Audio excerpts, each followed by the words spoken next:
Hi everybody! So probably you want to hear the answer. Is glazing worth your time? And well, to be honest, I am not 100% sure. Boo! But this is only my opinion. So to summarize, this model got glazing, layering, stippling, dry brushing, and I know I wasn't supposed to use the airbrush, but I just used it in one small place. So guys, let's find out how it worked out.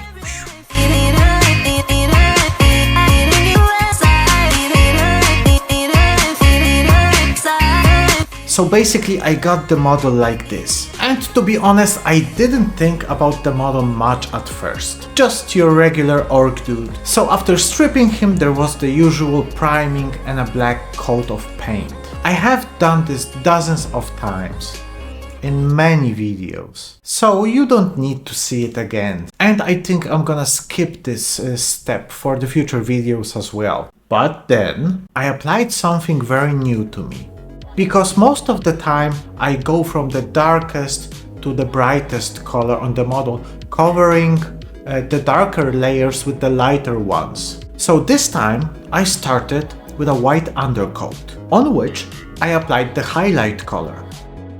Just that you know, I took of course some pictures for reference on where to place the highlights. This always helps.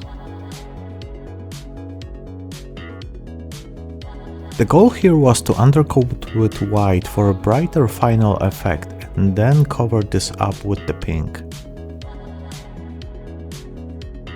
The next thing was painting the shadows, and whatever was left was the middle color. I don't know how you guys see it, but some models just give me the extreme freedom of painting with whatever colors I wish, and as it turned out, this was such a situation. Why, you might ask? Because he is an orc. Nothing makes sense, all makes sense. Those are the green boys for you. The best part about this pink/magenta/violet coat was the comment I got from Nathaniel. He is a sneaky orc because of the color, so the story behind the model built itself. And afterwards came the slow process of glazing. I'm gonna need to put my glasses on for it. Mabel, do you believe in ghosts? I believe you're a big dork. Now they look stupid. I really have a mixed opinion about glazing. I would not really consider this a pro technique. This is the first thing. It is just diluted paint, either on the wet palette or maybe with some water added or a medium. Then you dry most of the liquid in your brush on a paper towel and start moving the pigment from one color and finishing on the one you have in your brush. Why I don't like it? I am not very patient in painting. I mean, I can focus on the whole model and spread the different parts of it to days, sometimes even weeks, but I need to see a rather quick effect on the part I am currently working on. Glazing as presented in one of my previous videos can take more than 100 layers and still not do much.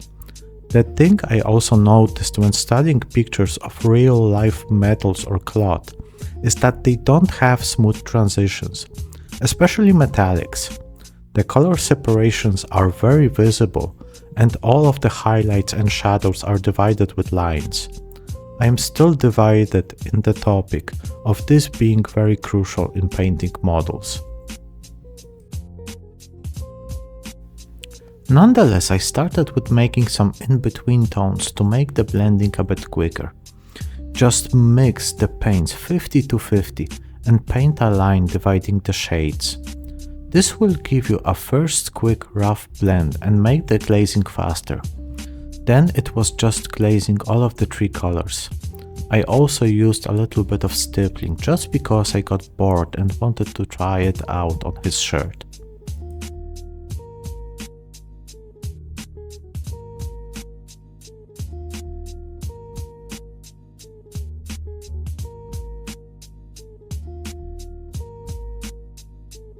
So, was it worth it? Yes, in a sense that the glazes produced a really smooth layer and transitions. So is this something that I will apply in the future every time? No. But is this something I want to have as a tool for the future projects? Yes. Definitely yes. Alright, so the skin now. As you can see, I applied an all-over layer of a dark green color. And don't worry, all of the colors will be mentioned in the video description. The model in my mind was supposed to have a dark skin. So I was just following some basic highlights on the skin. And applying the next color, the brighter color, to less than 70% of the previous one, sometimes even less than that. So the effect is visible. Not perfect, but overall a very nice finish, I think. And just for reference, guys, this took way less time than the glazed shirt. Alright, the gun then. I thought I had a very good idea on how to paint a striped gun. You know, the yellow with the black one. Very often you see them. Nope, that wasn't a good idea. So I started with a white undercoat for the yellow color. But this turned out to be a shit moment. I was gradually making more and more layers with the white one and not covering it evenly. So I used the magic clay or whatever it's called and covered the model and then sprayed some white ink over it. So the next steps were just painting it yellow and then glazing in until I got a red result with a yellow one mixed together. Alright, all nice and correctly done. For me, of course. But then I had a very stupid idea of covering the gun with some tape and painting it over with a brush with the black color. So I don't have the footage, but you have to believe me. The black paint spilled all over the gun. You are either lying or you're stupid! I'm stupid! I'm stupid! So what to do then? I painted it over and started glazing again, but this time with different colors.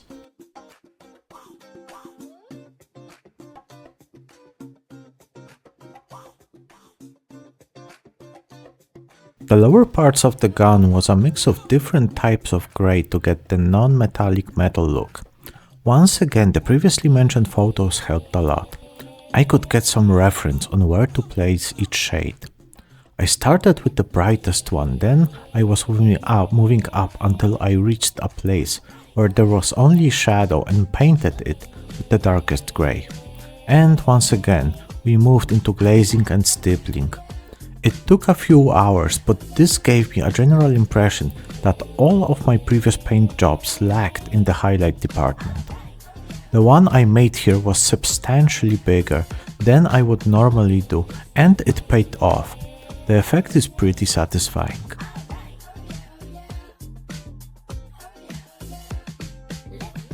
So the pants were a quick and easy job. An all-over coat of blue and then stippling some highlights with lighter blues. So I repeated the process for the metallic armor, or whatever he has on his shoulders. Applying coats of paints, then stippling and glazing until I got a good result. I don't know if you can hear it, guys, but it started raining really bad outside. As already mentioned, the armor on his shoulders, the one on the right arm, was a repetition of the bullet casing from the gun. This time though, I didn't make such a prominent highlight. This might have been a mistake on my part, but who knows. As I am not that proficient with neither placing highlights nor smooth blending, I was just going back and forth with glazing and stippling colors until I got the more or less result I wanted, or I got bored. I just don't remember now.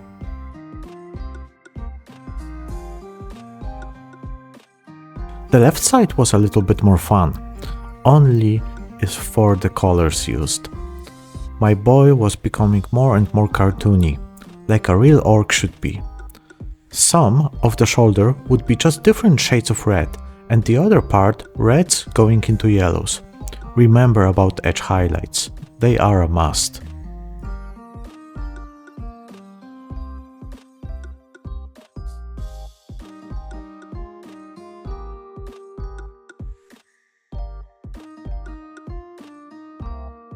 You can say that for the hair it wasn't layering, because I was using diluted paint. Some people even call it fat glazes, but it is still layering for me. Just a smoother one with more layers, and not as many as with glazing, Jesus Christ. The front armor was just repeating the previous process, and even the paint scheme asked for the right shoulder. Build up the colors and then stipple and glaze until you are happy with the result. And guys, don't forget edge highlights.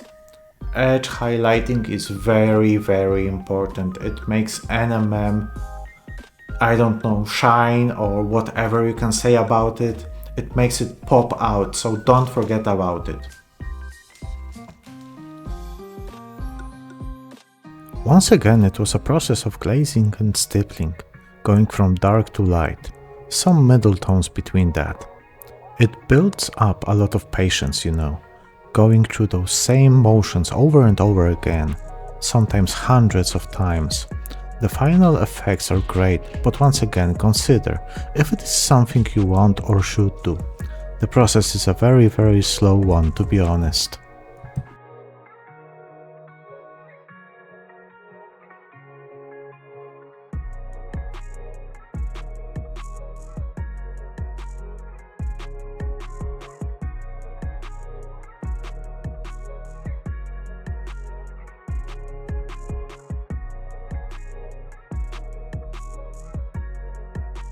The leather is very easy for me.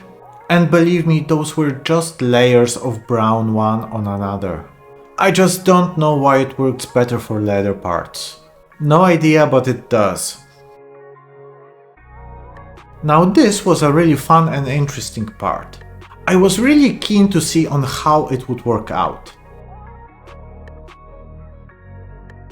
So the axe was painted with a dark blue coat and then just dry brushed with lighter colors. And I mean a really old-fashioned dry brush, like a dirty and dusty looking dry brush, when you wipe your brush on a piece of towel and then apply the paint. But to be honest, this turned out quite okay. And the amount of time used here was minimal. I think just a few minutes. Let that sink in. I love dry brushing for its effectiveness and simplicity. You don't need many tools and the final effect is really quick. I mean, of course it depends on how you want your model to look like. You can apply a few all-out glazes afterwards to blend the dry effect and make it smoother, but sometimes you don't even need that. So for all of the other metallics I was switching brushes between Winsor & Newton and Raphael. And I think we might have a new winner for the details, folks. Winsor & Newton. I wanted a distinct division in some way between the metallics. Now that I think about it, it seems like a stupid but fun idea to paint them, for example, green or brown or any other color that would make absolutely no sense. Oh well, an idea for a future boy. But getting back to the metallic, I used Incubi Darkness for a green-blue tint. I always just mix it with ivory to get a few shades of this color.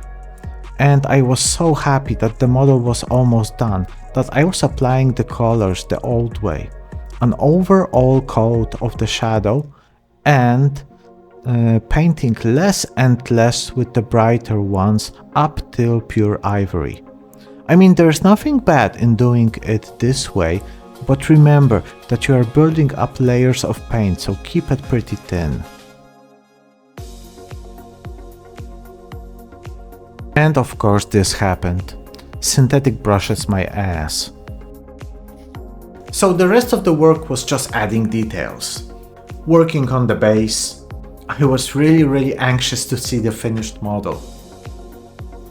So let me just leave you for a few seconds for you to see what was happening at the very end of the painting process. It is highly satisfying to see the model ready, and as mentioned many times, the overall effect gets from crappy to rather okay and just to very nice at the last parts. The base ties it all up. Don't forget to varnish your models, folks. Don't make my mistakes. So guys, are you ready to see it? So this is the grand reveal.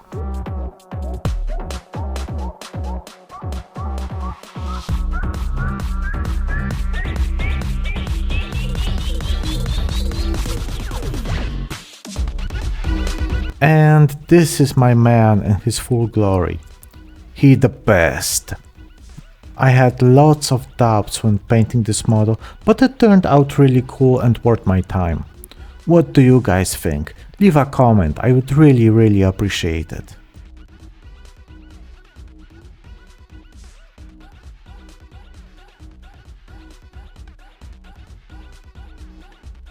So thanks a lot for staying this long. I really appreciate each and every one of you. And I have to give special shout outs, but let me just read it, to Uveska6263 and Nathanael. Sorry if I butchered those names, guys. Those guys were kind enough to comment under the community panel under the pictures I was posting. And they gave me great ideas for the model while I was painting it.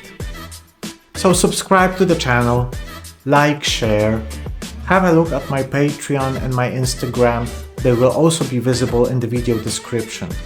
You can also feel free to write me a comment or an email. I will try to answer all of them. So take care guys and see you on the next one. And remember, the Emperor protects.